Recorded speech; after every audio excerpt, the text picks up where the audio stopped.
세상이 무너져도 평온한 사람들의 뇌 속 비밀, 당신의 뇌를 안전지대로 리모델링하는 법. 여러분, 혹시 주변에 그런 친구 한 명쯤 있지 않나요? 마감 시간이 10분 남았는데 컴퓨터가 다운됐을 때 옆에 있던 나는 으악, 망했다, 내 인생 끝났어 하며 머리를 쥐어뜯고 난리가 나는데 그 친구는 그냥 조용히 차 한 모금 마시더니 일단 IT팀에 전화하고 자동 저장 파일을 찾아보자 라고 말하는 친구요. 마치 세상의 모든 풍파가 그 사람만 비켜가는 것 같은, 그 재수 없을 정도로 평온한 사람들 말이죠. 도대체 그들의 머릿속엔 뭐가 들어있길래 그럴까요? 보살이라서? 아니면 감정이 메말라서? 아닙니다. 제가 수많은 내담자를 만나본 결과 그건 성격의 문제가 아니라 철저한 뇌과학의 영역이었습니다. 오늘은 뇌과학과 심리학이라는 현미경을 통해 절대 흔들리지 않는 사람들의 뇌 구조를 아주 낱낱이 파헤쳐 드리겠습니다. 그리고 가장 중요한 사실, 여러분의 뇌도 훈련을 통해 그렇게 바꿀 수 있다는 희망적인 이야기를 소설처럼 재미있게 풀어드릴게요. 자, 준비되셨나요? 뇌 속 탐험 시작합니다. 자, 우리 뇌 속에는 아주 재미있는 드라마가 매일매일 펼쳐지고 있습니다. 주인공은 두 명입니다. 첫 번째 주인공은 뇌의 깊숙한 곳에 있는 아몬드 모양의 편도체입니다. 이 친구는 겁이 아주 많아요. 별명은 겁쟁이 경보장치입니다. 외부에서 조금만 자극이 와도 위험해, 도망쳐, 싸워 하면서 사이렌을 울려대죠. 원시시대의 사자를 만났을 때는 이 친구 덕분에 살았지만 현대 사회에서는 상사의 잔소리나 카드 명세서만 봐도 사자를 만난 것처럼 사이렌을 울려대는 게 문제입니다. 두 번째 주인공은 이마 바로 뒤에 있는 전전두엽, 특히 복내 측 전전두엽입니다. 이 친구의 별명은 지혜로운 사령관입니다. 편도체가 으악, 큰일 났어 라고 비명을 지를 때 이 사령관이 등장해서 상황을 분석합니다. 진정해, 편도체야. 이건 사자가 아니라 그냥 기분이 안 좋은 부장님일 뿐이야. 우리가 죽을 일은 없어 라고 다독여주는 역할을 하죠. 이를 심리학에서는 하향식 조절이라고 부릅니다. 평온한 사람들의 비밀은 바로 여기에 있습니다. 흔들리지 않는 사람들은 편도체가 무딘 게 아닙니다. 그들도 화가 나고 두렵습니다. 하지만 그들은 이 지혜로운 사령관 전전두엽과 겁쟁이 경보 장치 편도체 사이의 소통 회로가 엄청나게 튼튼합니다. 마치 초고속 인터넷망이 깔린 것처럼 편도체가 흥분하자마자 전전두엽이 즉시 개입해서 괜찮아, 별일 아니야 라는 신호를 보내고 편도체의 과잉 반응을 억제합니다. 이것이 바로 뇌과학에서 말하는 정서, 조절 능력의 핵심입니다. 반면 스트레스에 취약한 분들은 이 회로가 비포장도로 같습니다. 사령관의 명령이 경보 장치까지 도달하는데 시간이 걸리거나 아예 전달되지 않아요. 그러니 편도체는 계속해서 스트레스 호르몬인 코르티솔을 뿜어내고 우리 몸은 전투 태세가 되어 심장이 뛰고 식은땀이 나는 거죠. 소설을 쓸 때 주인공에게 시련을 주지 않으면 독자들이 재미없어 하죠. 우리 인생도 마찬가지입니다. 시련이 없는 삶은 없습니다. 중요한 건 시련을 맞았을 때 얼마나 빨리 제자리로 돌아오느냐, 즉 회복 탄력성입니다. 이 회복 탄력성과 아주 밀접한 관련이 있는 뇌 부위가 바로 해마입니다. 해마는 주로 기억을 담당한다고 알려져 있지만 사실 스트레스 조절에도 결정적인 역할을 합니다. 충격적인 사실 하나 알려드릴까요? 만성적인 스트레스는 실제로 뇌를 쪼그라들게 만듭니다. 스트레스를 받을 때 나오는 코르티솔이라는 독성 물질이 장기간 분비되면 해마의 신경세포를 파괴하고 위축시킵니다.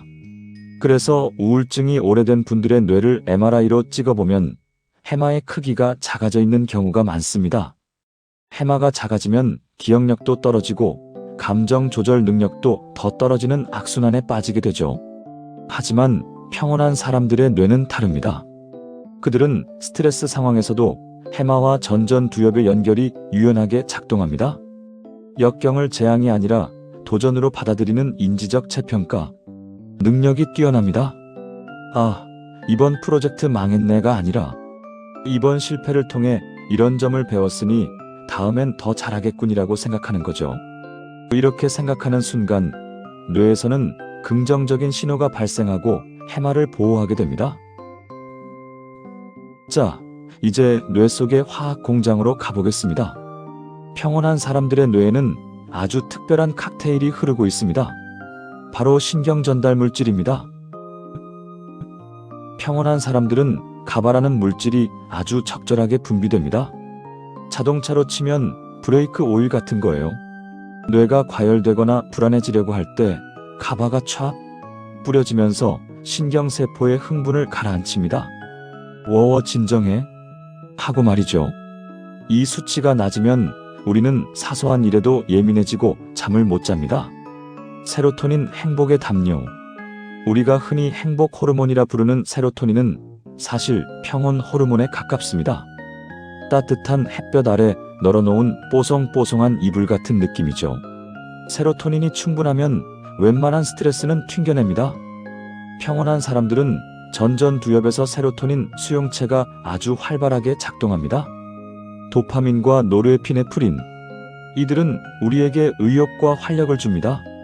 스트레스 상황에서 무기력하게 주저앉는 게 아니라 좋아, 이걸 해결하면 난 더 성장할 거야 라는 동기를 부여해주죠. 흔들리지 않는 사람들은 이 신경 전달 물질들의 밸런스가 기가 막힙니다.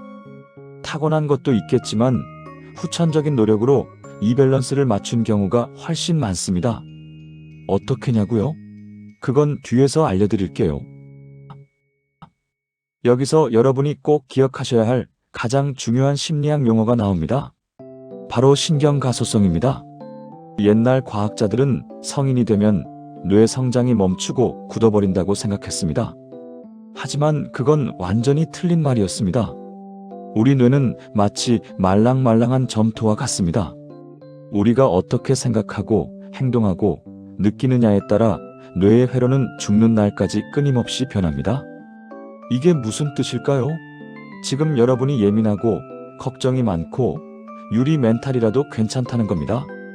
뇌를 훈련시키면 물리적으로 뇌의 구조를 바꿀 수 있다는 뜻입니다. 겁쟁이 편도체의 크기를 줄이고 지혜로운 전전두엽을 두껍게 만들 수 있습니다. 이것은 단순한 위로가 아니라 수많은 MRI 연구 결과가 증언하는 과학적 사실입니다. 자, 이제 이론은 충분합니다. 상담학자이자 공학자인 제가 제안하는 여러분의 뇌를 평온의 요새로 리모델링하는 3가지 실전 처방전을 드립니다. 이 방법들은 실제로 뇌의 신경가소성을 자극하여 구조적 변화를 일으키는 검증된 방법들입니다.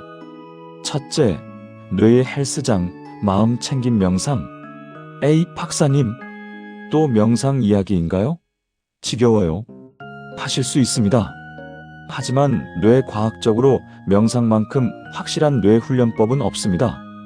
하버드 대학의 연구에 따르면 하루 20분씩 8주간 명상을 했더니 편도체의 크기가 실제로 줄어들고 전전두엽의 두께가 두꺼워졌습니다. 명상은 종교적인 행위가 아닙니다. 뇌의 디폴트 모드 네트워크 DML라는 부위를 안정시키는 기술입니다. DML은 우리가 아무것도 안 하고 있을 때 작동하는데 주로 옛날에 이불 킥했던 일? 이나 내일 발표 망치면 어쩌지? 같은 잡념과 불안을 만들어냅니다. 명상은 이 DMN을 끄고 지금 여기에 집중하게 함으로써 뇌를 쉬게 하고 전전두엽의 근육을 키웁니다. 거창하게 할 필요 없습니다. 하루 5분, 눈을 감고 내 숨소리에만 집중해 보세요. 잡념이 들어오면 잡념이 들어왔구나 하고 알아차리고 다시 호흡으로 돌아오면 됩니다. 이 돌아오는 과정이 바로 전전두엽이 덤벨을 드는 순간입니다. 두 번째, 감정에 이름표 붙이기. UCLA의 매튜 리버만 교수가 밝혀낸 아주 간단하지만 강력한 방법입니다. 화가 나거나 불안할 때 그 감정을 억누르지 말고 정확한 이름을 붙여주는 겁니다. 짜증나? 가 아니라 나는 지금 상사의 무례한 태도 때문에 모멸감을 느끼고 있고 그로 인해 심장이 뛰고 있구나. 라고 구체적으로 언어화하는 것입니다. 신기하게도 감정을 언어로 표현하는 순간 뇌의 활성 부위가 편도체 감정의 뇌에서 전전두엽이성의 뇌로 이동합니다. 이것을 우측 보계측 전전두엽이 활성화된다고 하는데 마치 날뛰는 야생마에게 고삐를 채우는 것과 같습니다. 소설가들이 글을 쓰며 치유받는 원리도 이와 같습니다. 여러분의 감정을 글로 적거나 말로 정의해 보세요. 뇌는 즉시 차분해지기 시작할 겁니다. 세 번째, 자기 연민과 뇌의 휴식. 평온한 사람들은 실수했을 때 자기를 비난하지 않습니다. 넌 왜 이 모양이니? 라고 자책하는 순간 뇌는 이것을 외부의 공격으로 인식하고 코르티솔을 뿜어냅니다. 악순환이죠. 대신 괜찮아. 누구나 실수할 수 있어. 많이 힘들었지? 다시 해보자. 라고 친구에게 말하듯 자신에게 말해주세요. 이것을 자기 연민이라고 합니다. 연구에 따르면 자기 연민을 연습할 때 뇌에서는 옥시토신이 분비됩니다. 옥시토신은 신뢰와 안정감을 주는 호르몬으로 코르티솔 수치를 즉각적으로 낮춰줍니다. 또한 멍 때리기나 가벼운 산책 같은 의도적인 휴식은 뇌에게 지금은 안전해라는 신호를 줍니다. 항상 켜져 있던 경보기를 잠시 꺼두는 것이죠. 오늘 우리는 평온한 사람들의 뇌라는 우주를 여행했습니다. 그들은 태어날 때부터 강철 심장을 가진 것이 아니었습니다. 그들은 자신의 전전두엽이라는 사령관을 훈련시켰고 편도체라는 겁쟁이를 달래는 법을 터득했으며 스스로에게 친절한 신경 전달 물질을 선물할 줄 아는 사람들이었습니다. 소설 속 주인공은 처음부터 완벽하지 않습니다. 시련을 겪고 무너지고 다시 일어서면서 성장하죠. 우리 뇌도 똑같습니다. 지금 여러분의 뇌가 불안과 걱정으로 가득 차 있다고 해서 그것이 결말은 아닙니다. 그것은 단지 발단과 전개일 뿐입니다. 오늘부터 하루 5분의 명상, 내 감정에 이름 붙이기, 그리고 나를 다독이는 따뜻한 말 한마디로 뇌를 훈련시켜 보세요. 신경가소성이라는 마법의 펜으로 여러분의 뇌 회로를 다시 써내려가 보세요. 시간이 조금 걸릴지라도 여러분의 뇌는 반드시 평온함이라는 해피엔딩을 향해 바뀌어 갈 것입니다. 흔들려도 괜찮습니다. 다시 돌아오는 힘, 그 회복 탄력성이 우리 뇌 안에 이미 잠재되어 있으니까요. 여러분은 생각보다 훨씬 더 강하고 뇌 과학적으로도 아주 유연한 존재입니다. 오늘 이 영상이 여러분의 뇌에 작은 평온의 씨앗이 되었기를 바랍니다. 구독과 좋아요는 제 뇌에서 도파민을 팡팡 터뜨려 더 좋은 영상을 만든답니다. 지금까지 마음이었습니다. 여러분, 오늘 밤엔 부디 편안한 뇌로 꿀잠 주무세요. 감사합니다.